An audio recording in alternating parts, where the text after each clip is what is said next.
Assalamualaikum warahmatullahi wabarakatuh. Alhamdulillahi rabbil alamin wassalatu wassalamu ala asyrafil anbiya'i wal mursalin wa ala alihi wa sahbihi ajma'in. Qala rabbi shrah li sadri wa yassir li amri wahlul 'uqdatam min lisani yafqahu qawli, amma ba'd. Terima kasih pengacara majlis yang berusaha Tuan Guru Besar SK Keraton 4, para guru barisan kepimpinan, seterusnya para pelajar, murid-murid, sidang penonton yang dirahmati lagi dikasihi Allah Subhanahu Wa Taala. Pertamanya mari sama-sama kita memanjatkan setinggi-tinggi syukur kita kepada Allah Subhanahu Wa Taala kerana pada pagi yang berbahagia ini Allah memberi ruang, Allah memberi peluang kepada kita untuk bersama-sama dalam satu program yang cukup baik, satu program yang diberkati oleh Allah Subhanahu Wa Taala insya-Allah, iaitu Laman Nurani yang dianjurkan oleh Panitia Pendidikan Islam SK Keraton 4 Syabas dan tahniah kepada semua ustaz dan ustazah.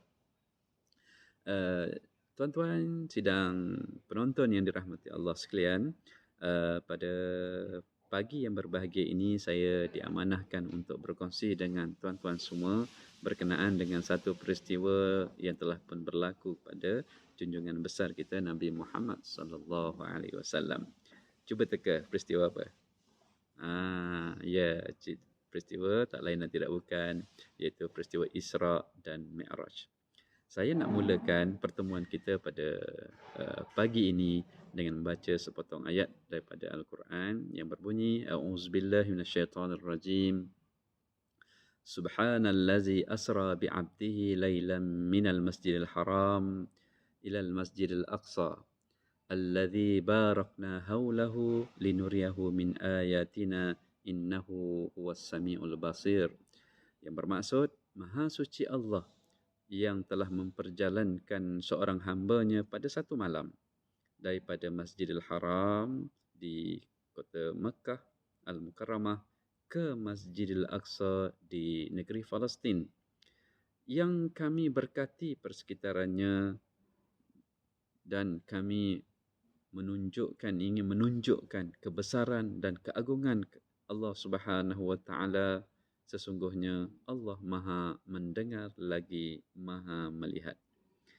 Baiklah hadirin sidang penonton yang dirahmati Allah sekalian, daripada ayat itu tadi maka kita dapat mensandarkan bahawa peristiwa ini adalah peristiwa yang benar-benar berlaku pada Rasulullah sallallahu alaihi wasallam.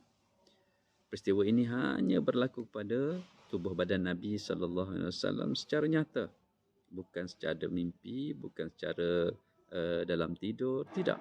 Nabi sallallahu alaihi wasallam sendiri telah diperjalankan roh dan jasadnya oleh Allah Subhanahu Wa Taala, ditemani oleh malaikat Jibril alaihi salam dalam dua perjalanan, iaitu yang pertama dikatakan Isra, iaitu perjalanan daripada kota suci Mekah ke Palestin ataupun ke Masjidil Aqsa Palestin, dan perjalanan yang kedua ialah perjalanan daripada Masjidil Aqsa ke Sidratul Muntaha. Baiklah tuan-tuan yang dirahmati Allah Subhanahu Wa Taala, di sini saya suka untuk berkongsi dengan tuan-tuan semua, apakah sebabnya Allah Subhanahu Wa Taala memperjalankan Nabi sallallahu alaihi wasallam pada malam tersebut. Jadi sebab utama yang Allah Subhanahu Wa Taala ingin memperjalankan Rasulullah SAW dalam peristiwa Isra dan Mi'raj tersebut adalah kerana Allah Subhanahu Wa Taala ingin menghiburkan junjungan besar kita Nabi Muhammad sallallahu alaihi wasallam yang dalam keadaan bersedih. Tuan-tuan, sudah saya nak tanya, adakah tuan-tuan tahu apakah sebab Rasulullah SAW bersedih? Dalam riwayat menyatakan Rasulullah SAW bersedih dikerana dua orang manusia yang sangat rapat dengan Nabi SAW, dua orang insan yang sangat rapat dengan Rasulullah SAW telah dijemput oleh Allah Subhanahu Wa Taala pada tahun itu. Yang pertama iaitu bapa saudara Nabi yang bernama Abu Talib. Dan yang kedua, isteri Nabi Muhammad sallallahu alaihi wasallam, iaitu Siti Khadijah binti Khuwailid. Dan dikatakan juga pada tahun itu Rasulullah sallallahu alaihi wasallam ya meneruskan dakwah Nabi sallallahu alaihi wasallam di kota Taif. Maka dakwah Nabi sallallahu alaihi wasallam di kota Taif itu ya ditolak bulat-bulat oleh penduduk di sana. Maka bertambahlah kesedihan Rasulullah sallallahu alaihi wasallam pada tahun itu. Maka tuan-tuan yang dirahmati Allah Subhanahu wa taala, ulama mengatakan bahawa tahun itu adalah Amul Huzni, tahun yang diisytiharkan sebagai tahun kesedihan Rasulullah sallallahu alaihi wasallam. Baiklah tuan-tuan semua, Allah Subhanahu wa taala menghiburkan Rasulullah sallallahu alaihi wasallam dengan perjalanan tersebut. Maka dalam perjalanan tersebut tuan-tuan semua, Allah Subhanahu wa taala telah menunjukkan kepada baginda Nabi sallallahu alaihi wasallam bagaimana keadaan di negeri akhirat. Ya, maka Allah Subhanahu wa taala menunjukkan kepada Nabi dua golongan manusia yang berada di dalam peristiwa tersebut. Rasulullah sallallahu alaihi wasallam melihat bagaimana manusia yang dulunya pernah berada di atas muka bumi ini disiksa oleh Allah Subhanahu wa taala dalam neraka. Begitu juga Allah Subhanahu wa taala memperlihatkan kepada Rasulullah sallallahu alaihi wasallam bagaimana keadaan bahagianya, sejahteranya manusia yang taat kepada perintah Allah. Maka gambaran-gambaran ini, gambaran betapa azabnya manusia di neraka dan juga betapa gembiranya, bahagianya manusia di syurga menyebabkan kesedihan Rasulullah SAW berlalu dengan cepat sekali.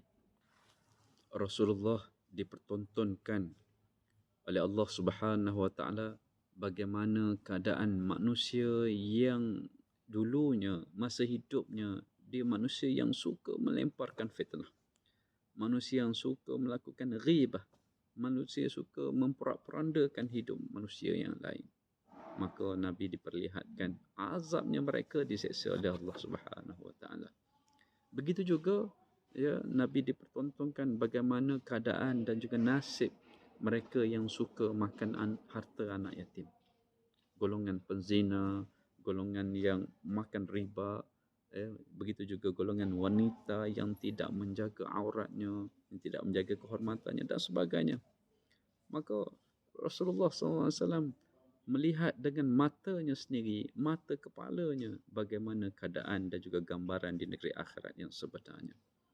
Maka Allah Subhanahu wa taala telah menunjukkan peristiwa-peristiwa ini menyebabkan Nabi Muhammad menjadi lupa tentang kesedihannya. Dan banyak lagi tuan-tuan peristiwa-peristiwa yang disaksikan, dipertontonkan oleh Allah Subhanahu wa taala kepada Nabi Muhammad. Maka Rasulullah sallallahu alaihi wasallam bila mana Rasulullah melihat dengan matanya, melihat dengan keadaan yang sebenarnya dalam peristiwa tersebut, Rasulullah sallallahu alaihi wasallam menangis melihat azab neraka yang cukup pedih tersebut. Tuan-tuan semua, dalam ayat, dalam peristiwa yang cukup besar ini, maka kita dapat belajar dan juga mengambil iktibar bersama. Yang pertama tuan-tuan yang dirahmati Allah Subhanahu wa taala.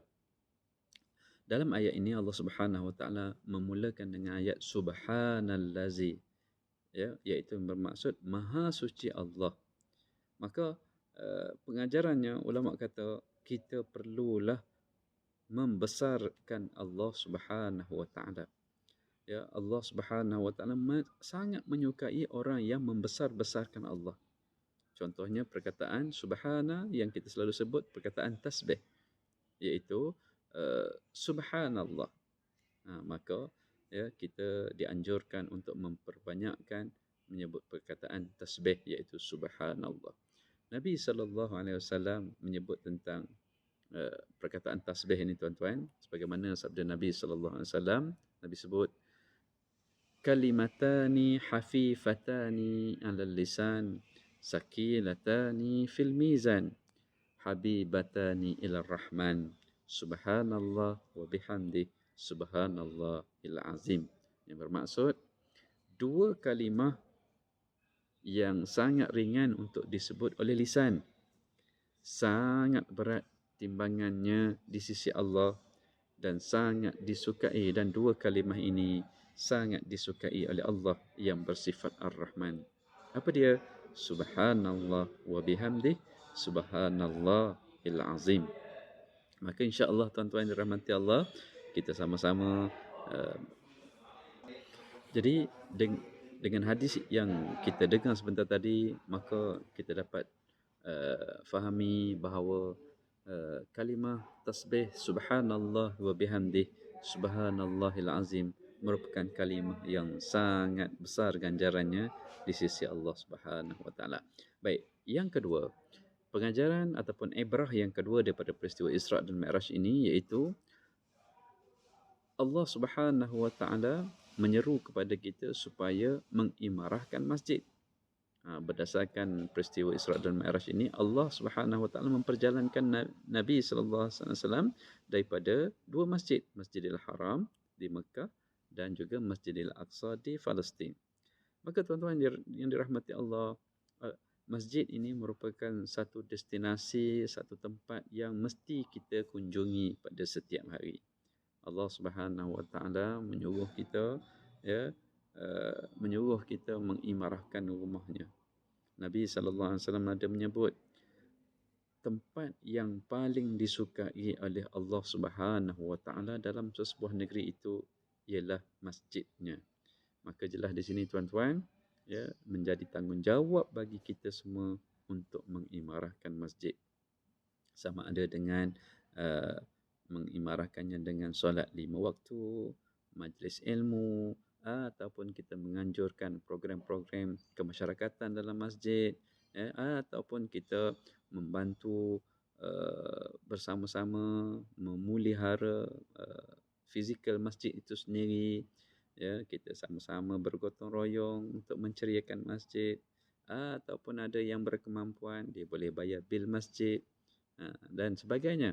Itu merupakan salah satu cara kita untuk mengimarahkan masjid. Selain pada itu tuan-tuan, dalam ayat ini juga, bila Allah Subhanahu wa taala menyebut masjid dalam ayat ini, iaitu jelaslah masjid itu merujuk kepada Masjidil Haram. Nabi sallallahu alaihi wasallam juga menyebut tentang keutamaan Masjidil Haram itu sendiri. Nabi bersabda, la tushaddur rihal illa ila salasati masajid. Tidak perlu bersusah payah, kata Nabi. Tidak perlu bersusah payah untuk melakukan sesuatu perjalanan kecuali ke 3 buah masjid. Apa dia masjid itu tuan-tuan? Iaitu Masjidil Haram, Masjidil Nabi sallallahu alaihi wasallam dan juga Masjidil Aqsa. Maksudnya tuan-tuan semua, daripada hadis yang kita dengar sebentar tadi, Rasulullah SAW menganjurkan kita supaya mengunjungi 3 buah masjid ini. Masjidil Haram di Mekah, Masjid Nabawi di Madinah dan Masjidil Aqsa. Jadi ketiga-tiga masjid ini merupakan masjid yang sangat besar, yang sangat penting maknanya di sisi umat Islam. Maka sesiapa yang berkemampuan, saya ingatkan diri saya dan pada semua, bolehlah mengambil masa dan ruang pada masa akan datang untuk berkunjung ke 3 buah masjid ini. Dan dalam erti kata yang lain, Allah Subhanahu wa taala menjemput kita ke rumahnya, khususnya dalam melakukan ibadah haji dan juga umrah. Firman Allah Subhanahu wa taala, walillahi 'alan nasi hajjal bait man istata'a ilaihi sabila wa man kafara fa innallaha ghaniyyun 'anil alamin. Yang bermaksud, dan Allah mewajibkan manusia mengerjakan ibadah haji dengan mengunjungi Baitullah bagi sesiapa yang berkemampuan sampai kepadanya.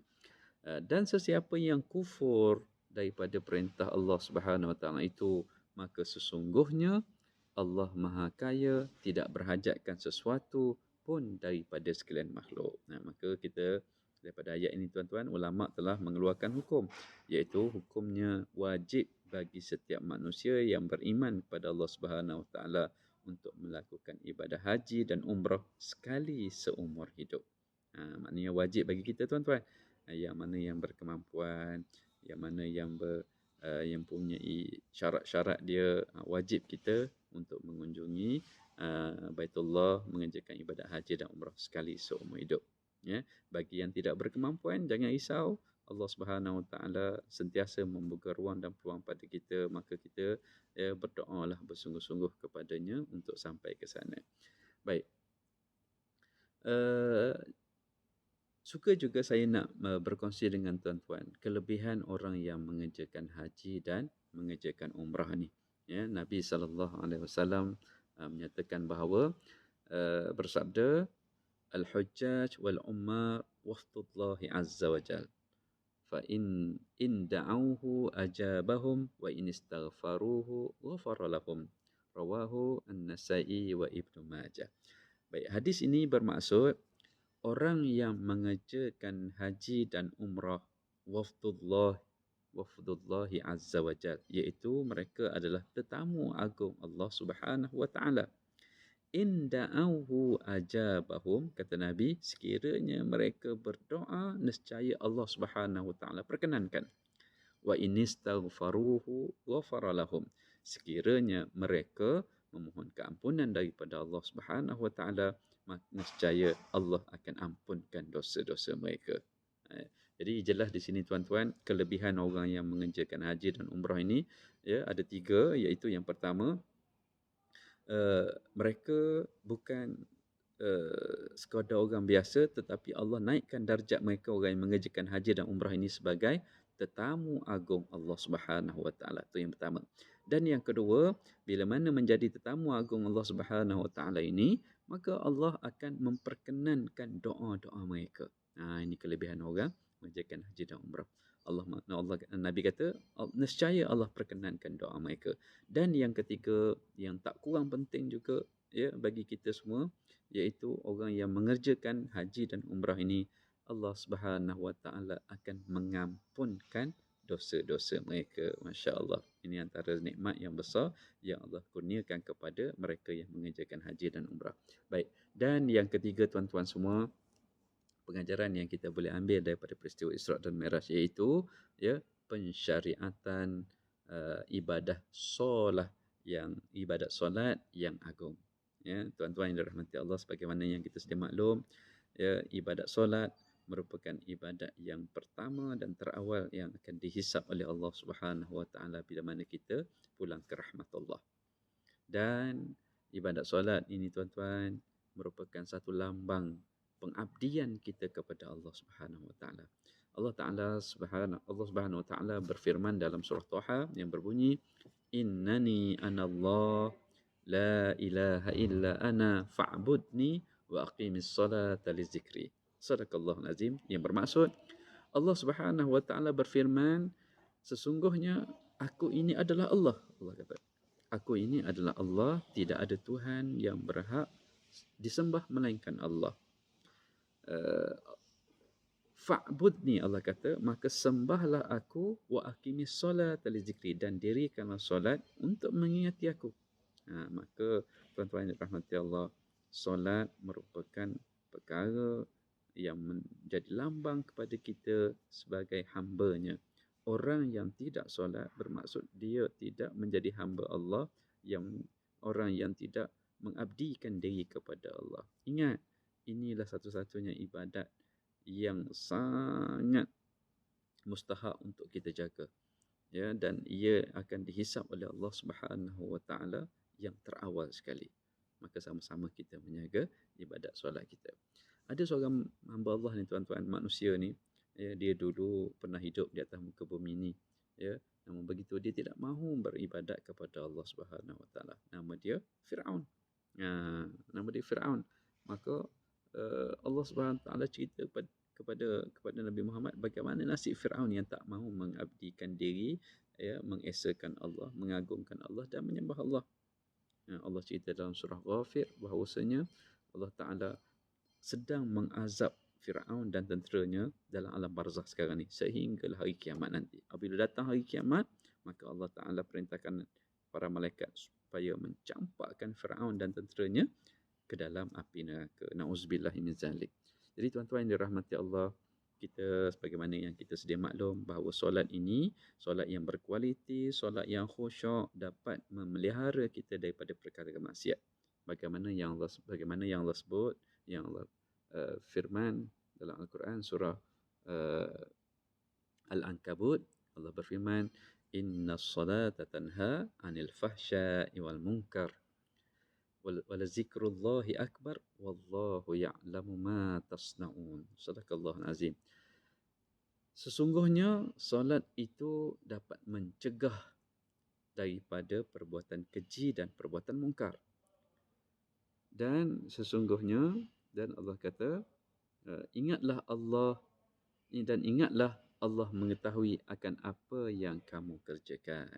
Maksudnya di sini tuan-tuan, dengan ibadat yang khusyuk, ibadat solat yang berkualiti, ya, ibadat ini dapat mencegah kita, melindungi kita daripada melakukan maksiat kepada Allah. Sebab tu kita tak boleh solat cara sambil lewa, ya. Solat kita mestilah khusyuk, wuduknya sempurna, pakaian kita bersih, ya, pakaian terbaik. Maka di situlah datangnya perlindungan solat dalam diri kita, insya-Allah. Jadi tuan-tuan yang dirahmati Allah Subhanahu Wa Taala, sebab itu Nabi sallallahu alaihi wasallam menganjurkan kepada kita, menyuruh kepada ibu bapa supaya menyuruh anak-anak mereka berlatih solat sejak umur 7 tahun lagi. Kata Nabi sallallahu alaihi wasallam, "Muru auladakum bis-shalah wa hum abna'u 7 sinin wadribuhum 'alaiha wa hum abna'u 10 wa farriqu bainahum fil madaji'." Suruhlah anak-anakmu mendirikan solat ketika mereka bermasuk umur 7 tahun dan pukullah mereka, ya, sekiranya mereka masih lagi tidak mahu mendirikan solat ketika mereka masuk umur 10 tahun, dan pisahlah tempat tidur mereka. Maka jelas di sini tuan-tuan, Nabi menyarankan kepada ibu ayah, para guru dan semua para pendidik supaya mendidik anak-anak semua, ya, tentang mendirikan solat bila mereka masuk umur 7 tahun, iaitu tahun 1. Sampai mereka umur darjah 4 ataupun 10 tahun, kalau mereka masih enggan lagi, ya, malas lagi mendirikan solat, Nabi izinkan kita, ibu ayah dan para guru untuk merotan mereka. Nak menunjukkan di sini bahawa Islam ini merupakan agama tarbiyah. Nabi ingin mendidik umatnya supaya jadi baik, jadi takwa kepada Allah dengan ibadat solat. Dan ibadat solat itu haruslah bermula dari kecil lagi. Jadi tuan-tuan yang dirahmati Allah, banyak lagi pengajaran-pengajaran dan juga iktibar daripada Isra' dan Mi'raj ini. Jadi untuk hari ini saya rasa cukup dulu sekadar itu. Moga-moga apa yang kita kongsikan pada pagi ini dapat beri manfaat kepada kita semua, dan apa yang baik itu datang daripada Allah Subhanahu Wa Taala, yang lemah tu diri saya. Terima kasih atas perhatian, minta maaf atas kekurangan. Sayang dibanyakkan istighfar, sayang Rasulullah banyakkan salawat, sayang Allah banyakkan ibadat. Wallahu a'lam. Assalamualaikum warahmatullahi wabarakatuh.